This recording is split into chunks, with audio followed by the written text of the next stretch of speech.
you got an RFE and it's taking too long to get to you, and you need to find out what is the problem that this officer has with your case. So in this video, I tell you what to do about it.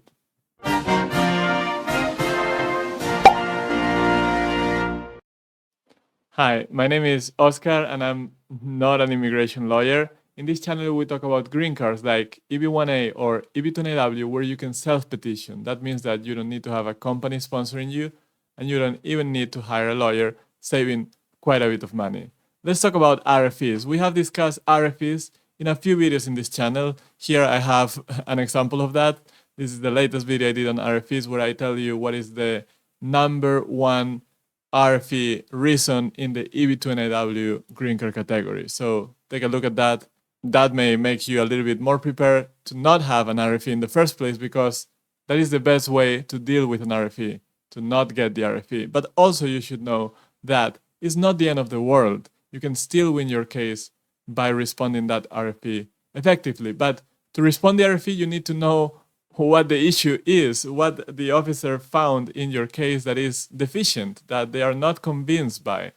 If we're talking about an EB2NAW, that may be something in the matter of DANASAR, one or more prongs, or for EB1A, it could be one or more criteria of extraordinary ability. But sometimes it's minor things like they don't accept your credential evaluation, or you forgot to put the ETA 9089 form and they didn't reject your case, but they issue an RFE. So it could be something severe, it could be something not that important. You need to know that information, and the only way you're going to learn about it is if you get the RFE letter.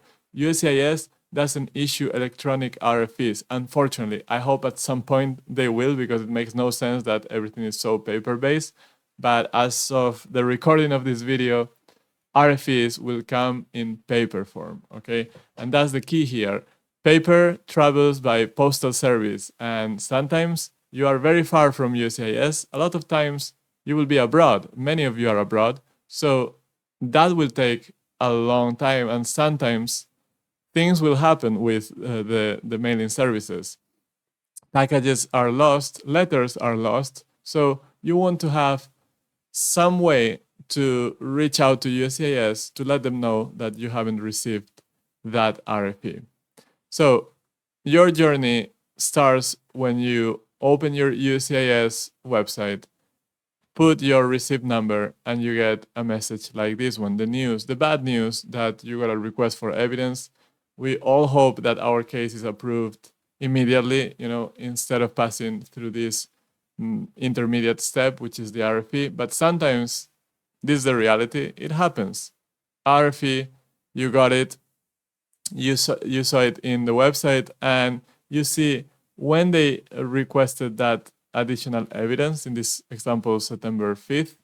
And then you see that they say, if you don't receive that RFE by September 20th, then go to this place, uscis.gov/eRequest, to request a copy of the notice. Now, in this video, I'm going to show you a faster way of doing this, okay? So I missed all of this text.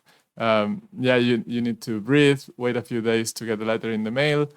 You don't really need to wait these 15 days, even though I'm going to show you what to do to speed this up a little bit, but they will probably push back and refer to this 15-day period. But from my experience, you can do something when 7 to 10 days have passed, okay? And let's see what that is. Yeah, what happens. So you can call USCIS, but I don't really like that route. The best way is you contact Emma, and I'm going to show you how to do it in this video. But before that, let's stop for a second and talk about how serious you are about your EB2NAW or EB1A green card case. If you are serious, then I have these resources, eb1greencard.info here on the left side, and eb2naw.info. Those are my two websites.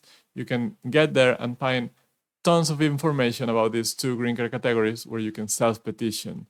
Above everything, I recommend to check out my online courses because they include all the material I sell separately. You will get access to my sample petitions, to my ebook, and to actually exclusive material that I don't even sell. And you will get a lot of video lessons. Here, this is the curriculum for the EB2NAW course. 9 modules. Each module has different lectures in English and in Spanish. And once a month, we meet live in a Google Meet call, and you can ask me any questions you have. Of course, I'm not a lawyer. I don't give individualized immigration advice, but we talk about the process and I help you navigate that process. Also, you don't have to wait for those live calls. You can submit questions in each of the lessons of these modules. So we include everything from the beginning, requirements, how to craft all the documents, how to mail things, and even a module on adjustment of status if you're in the US, and also consular processing if you're abroad. So check that out. And now let's go back to our topic for today's video, which is contacting ENMA in the USAS website to get your RFE. So you need to find that little icon on top of the USAS website with ENMA's face. You click on it and then you start the chat. ENMA is a chat box. It's not a real person, but I'm going to show you the steps so you actually speak with a USAS representative, a human one, so you can tell them to mail that copy, to email that copy of the RFE. So you're going to write live chat in this box right here, and you're going to then select in this menu connect to live chat. That's the menu that will open once you type something in the chat. So once you selected that option, you will need to select again connect to live chat, because there will be a menu to basically choose between English and Spanish. So if you want English, select again connect to live chat. And once that is done, select yes when questioned if you have an application with USCIS. Of course, if you are trying to do this, you do have an application. And so you select yes there, and you will be asked to enter the receipt number. So here I use LIN 12345, but check what is your receipt number. You have it on your notice for when they receive your I-140 package. Input that, it will be blurred by USCIS. This was not me, these asterisks, that's the LIN number. Then after ENMA thanks you, you will be asked to enter the reason for contacting USCIS. So you can write, I need a copy of the RFE, put something quickly there, and you will be connected to an actual person. So at that point, ENMA, the chat box, is no longer working. Now you are connected to someone. Sometimes it takes a while. It's not immediate. They will put you in a queue depending on how much workload they have, how many people are contacting through this ENMA chat box. Maybe you need to wait a little bit. But at some point, this message will show up. You will be connected to a real human, in this case, Christina. And Christina will help you to get that copy of the RFE. So one of the things that I noticed is that they most likely will ask you to check your online USCIS account. You may have one or not. It's an optional tool you can use. I recommend to create it. It's free. But in this case, USCIS doesn't upload the RFE copy to our account because this is an employment-based petition. So when this person tells you to check the account, of course, check it, because at some point I hope this changes, but as of now, this doesn't work for employment-based. So type that into the box, tell them, this is an employment-based petition, I cannot see it on my online account, can you please email me the copy of the RFE? And they will. Now, sometimes, like I said earlier, they will push back and they will say, well, it's only been a week, it's only been 10 days, and you need to wait a little bit longer.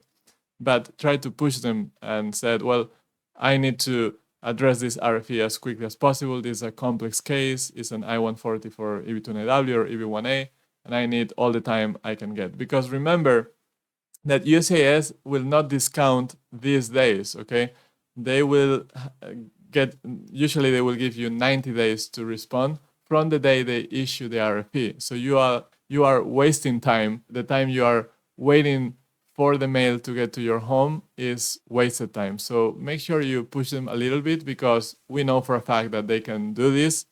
And if it doesn't work with one of these people, then close everything and start all over and ask them again. But I do recommend to wait a little bit. Don't do it the day after you saw the status on the online account. They will not accept that, okay? Be patient for a few days. I know it's hard. I know we're all anxious to know what USCIS is saying, so you can start working on how to address all these concerns from the USCIS officer, but be reasonable also, okay?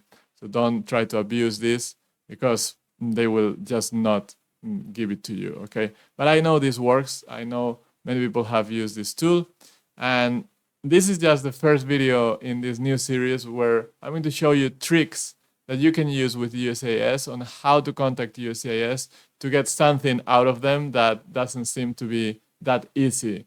Okay, I'm going to show you a few of these in the coming months. So please take a look as usual to this channel, share it, like this video, subscribe if you haven't subscribed because you will find, I think, a little bit of value here. And do check my websites, do check my online courses because you'll get all the support you need if you are a do-it-yourself applicant for EB2NIW or EB1A.